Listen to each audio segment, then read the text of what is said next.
Our hearts were made for God. When God becomes our treasure, our hearts begin to heal. Jesus teaches us that where our treasure is, there our heart will be also. When God fills the heart, selfish desires lose their power. We become free, generous, and whole. Sacred scripture teaches that wisdom begins with the fear of God.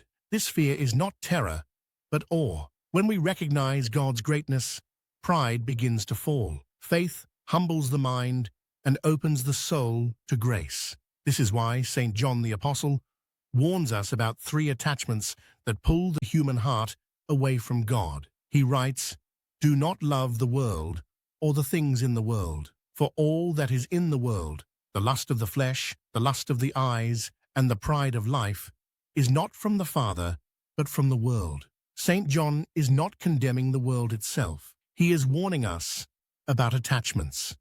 When pleasure, possessions, or self take the place of God. Sensuality is when our desires are directed toward pleasure as the goal of life. It pulls the mind and the will toward comfort and bodily satisfaction. God heals sensuality through hope. Hope redirects both our mind and our will toward what God wants. Instead of thinking constantly about what the body desires, we begin to desire what faith shows us is right and righteous. Our attention is lifted away from pleasure and fixed on eternal life. Through hope, we become heroes of righteousness. We are willing to carry our crosses. We are willing to suffer for truth. We are willing to choose justice over comfort. Greed is attachment to possessions and security in things. It makes us believe that having more will make us happy. God heals greed through charity,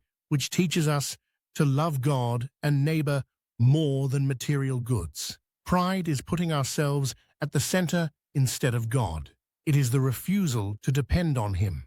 God heals pride through faith, which teaches us the truth, that all life and meaning come from God alone. This healing does not come from willpower. It comes from grace. Faith heals the mind. Hope heals the will. Charity heals the heart. When we remain united to Christ, the true vine, our lives bear fruit. When we turn away from Him, the soul grows empty. God does not only forgive us, He makes us new. This is how God heals pride, greed, and sensuality.